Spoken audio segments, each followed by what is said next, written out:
Hello friends, welcome to English literature notes. आज हम लोग टेनेसी विलियम का एक प्ले पढ़ेंगे, द ग्लास मैन एग्री।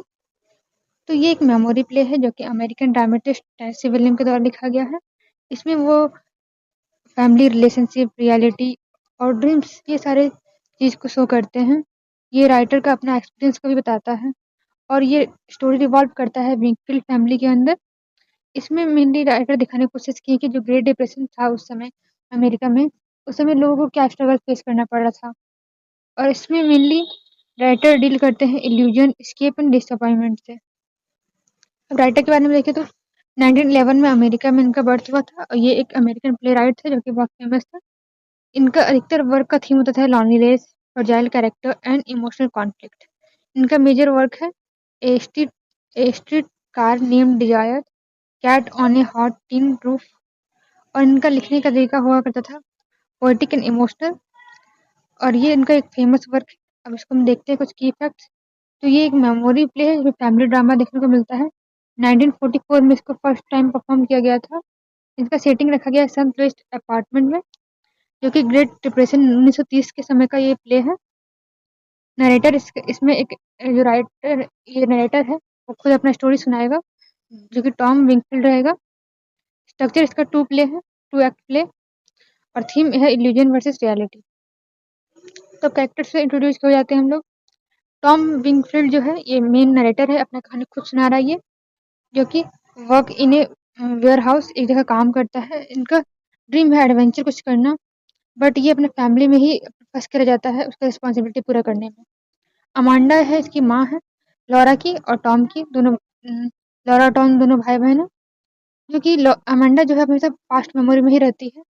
वो अपने पुराने दिन को याद करती रहती है और चाहती है कि वो अपनी बेटी का फ्यूचर सिक्योर कर दे, अच्छी जगह शादी करा दे उसका। लॉरा है जो कि बहुत ही शाय कैरेक्टर है और फिजिकली उसको पैर में कुछ प्रॉब्लम भी है। वो अपना दुनिया में ही रहती है और ये कैरेक्टर पे ही जो है द ग्लास मैनेगरी रखा गया है नाम। वो एक ग्लास का जंगली जानवर का खिलौना उसके साथ ही हमेशा लगी हुई रहती है।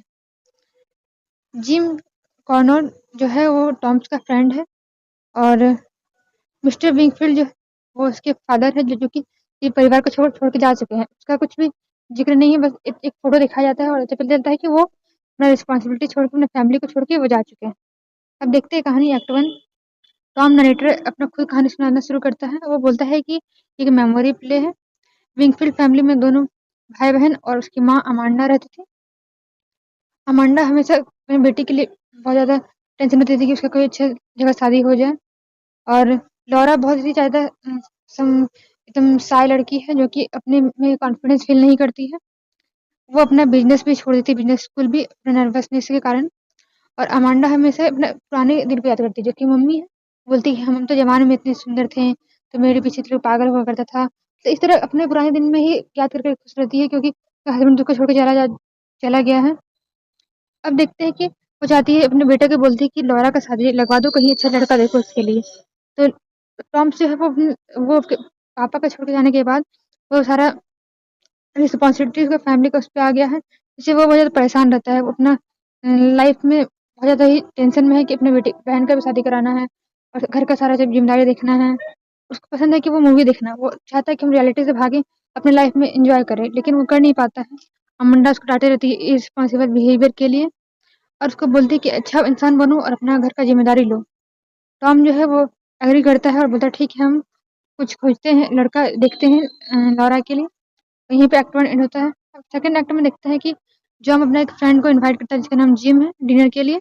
अमांडा बहुत ज़्यादा खुश होती है कि चलो बेटा मेरे लिए कुछ तो मैंने मेरे बेटा तो कुछ तो जिम्मेदार बना, लड़की लेके आया है बहन के लिए, लड़का लेके आया बहन के लिए। She prepare the house and Laura carefully, वो तैयार करती है अपनी बेटी को कि तैयार हो जाएगी अच्छे से तो पसंद कर लेगा कोई। लॉरा बोलती है कि ये जिम जो है वो मेरा पुराना जो हाई स्कूल का एक क्रश है, मतलब इसको पहले से जानती थी, वो हाई स्कूल में दोनों साथ में थे। और वो बहुत नर्वस फील करती है कि अब कैसे मिलेंगे उससे। तो ड्यूरिंग क्या होता है, डिनर के टाइम लाइट चला जाता है क्योंकि इलेक्ट्रिसिटी का बिल पे नहीं किया गया था। और जिम लॉरा लास्ट लास्ट में कैंडल लाइट डिनर में आराम से बात करते हैं। तो जिम लॉरा को इनकरेज करता है कि थोड़ा सा कॉन्फिडेंट बनो, इतने ज़्यादा शर्माने से कुछ नहीं होता है। और दोनों अच्छा खासा बात करते हैं। फिर जिम डांस करता है लॉरा के साथ और एक्सीडेंटली क्या होता है, जो वो काँच का खिलौना रखा करती थी अपना, वो टूट जाता है, जो ये ग्लास यूनिकॉर्न होता है। The broken unicorn symbolise Laura become normal, और ये टूट जाने के बाद ये सिम्बलाइज़ होता है कि अब लौरा जो है नॉर्मल हो चुकी है। उसमें थोड़ा कॉन्फिडेंस आ चुका है, वो अपना ख़याली दुनिया से बाहर आ चुकी है। वो जो काँच का खिलौना है उसको एक ख़याली दुनिया दिखाता है, क्योंकि वो अपने जीवन में व्यस्त थी, अपने ही ख़्यालों में खोई रहती थी। अब जिम क्या होता है, लौरा को किस करता है, लौरा को बहुत ज़्यादा अच्छा फ़ील होता है कि चलो ये लड़का मेरे लिए बहुत सही है, हमको ये पसंद भी है। बट क्या होता है, जिम बताता है कि हम पहले से ही एंगेज्ड हैं, हम लोग शादी नहीं कर सकते हैं। लौरा का दिल टूट जाता है, लेकिन हाँ, वो अब थोड़ा नॉर्मल हो चुकी है। अमांडा अपने बेटा को फिर से डाँटती है कि तुम ऐसा लड़का क्यों लेके आए जो कि पहले से ही एंगेज था। तो टॉम यहाँ पे बहुत ज़्यादा गुस्सा हो जाता है, वो ज़्यादा परेशान हो गया था घर का ज़िम्मेदारी ले लेके, और वो भी अपना पापा की तरह घर को छोड़ के चले जाता है। तो यहीं पे कहानी खत्म होता है, लेकिन वो अपने पापा की तरह घर को तो छोड़ता है, लेकिन वो कभी अपनी बहन और माँ को भूल नहीं पाता है, उसके हमेशा याद आता है अपने घर का। अब देखिए थीम इल्यूजन वर्सेस रियलिटी दिखाया गया है। अब सबको देखिए इल्यूजन में ही रहता है। अमांडा चाहती है अपने पास्ट में रहने की, हम अपने जवान में इतने अच्छे थे। लॉरा जो है अपना ग्लास एनिमल के साथ ही व्यस्त रहती है। टॉम जो है चाहता है कि हम मूवी में जाएँ, एन्जॉय करें लाइफ को, लेकिन फैमिली रिस्पॉन्सिबिलिटी फँस जाता है। जिम जो है वो रियलिटी को दिखाता है। फिर एस्केप है, सबको भागना चाह रहा है। टॉम चाहता है कि घर का ज़िम्मेदारी छोड़ के भागे। लॉरा चाहती है कि हम अपने फैंटेसी वर्ल्ड में ही रहें। अमांडा चाहती है अपनी मेमोरी में ही रहें। फ्रेजिलिटी दिखाया गया है, लॉरा जो है इमोशनल फ्रेजाइल है, बहुत ज़्यादा ही दुखी रहती है, कॉन्फिडेंस नहीं है उसके अंदर। ग्लास एनिमल जो है उसको सिम्बलाइज़ करता है कि वो अपने लाइफ में अपने ही सपने में खोई हुई है। और फैमिली रिलेशनशिप जो है दिखाया है कि अच्छा नहीं है। अपने बेटे को बहुत ज़्यादा प्रेशर डालती रहती है, और अपनी बेटी को भी बहुत ज़्यादा ही परेशान रहती है वो अमांडा।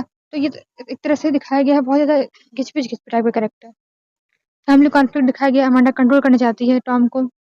टॉम जो बहुत ज़्यादा फ्रस्ट्रेटेड हो चुका है, और वो बहुत ज़्यादा टेंशन में है। ड्रीम्स दिखाई गया कि अमांडा चाहती है कि लॉरा का शादी करवा दे। लॉरा का ड्रीम्स है कि उसको एक अच्छा लड़का मिल जाए। टॉम का ड्रीम है कि उसको फ्रीडम मिल जाए। तो सब कोई अपने ही दुनिया में खोया हुआ है। एक मेमोरी प्ले है कि जिसके दिखाया गया टॉम के मेमोरी नरेटर के द्वारा। टॉम नरेटर इसका, और ये टॉम के द्वारा ही कहानी सुनाया जा रहा है, जो कि इमोशनल एंड सब्जेक्टिव ट्रूथ को दिखाता है उस समय का। और ये बहुत ज़्यादा ही मतलब सोचने और समझने वाला प्ले है। इसमें देखें तो कुछ सिम्बल्स का यूज़ किया, जैसे ग्लास मैनेगरी, लॉरा का जो पर्सनैलिटी है उसको दिखाया गया है इसके थ्रू। यूनिकॉर्न जो है लॉरा का यूनिकनेस दिखाया गया है। ब्रोकन यूनिकॉर्न मतलब लॉरा अब नॉर्मल हो चुकी है। फायर एस्केप मतलब होप या एस्केप।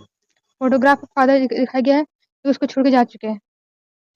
तो कंक्लूजन देखें तो एक फैमिली ड्रामा है, जो कि इंसान का अकेलापन, का ड्रीम्स, और उसको ज़्यादा रिस्पॉन्सिबिलिटी ये सब कुछ दिखाया गया है। कैरेक्टर जो है अपने रियलिटी से भागना चाह रहा है, लेकिन वो फेल हो जा रहा है, उसको अपना रियलिटी फेस करना ही पड़ रहा है। दिखाया गया रिलेशनशिप इसमें फैमिली का अच्छा नहीं है। Tom gain freedom but feel guilty, लेकिन लास्ट में टॉम को फ्रीडम मिल जाता है, लेकिन फिर भी वो गिल्टी फील करता है कि मैं घर को छोड़ के चले गए। तो प्ले हाईलाइट करता है importance of understanding in family की। फैमिली में अंडरस्टैंडिंग होना चाहिए, दबाव नहीं होना चाहिए, प्रेशर डालना नहीं चाहिए। जैसे कि वो अपने बेटे को प्रेशर डाल के खुद से वो दूर कर ली, तो समझदारी के साथ एक साथ मिल के रहना चाहिए। ये सारा कुछ थीम उसमें है। तो आपको कैसा प्ले लगा ये बताइएगा, और लाइक करिएगा, शेयर करिएगा अपने फ्रेंड के साथ। Thank you.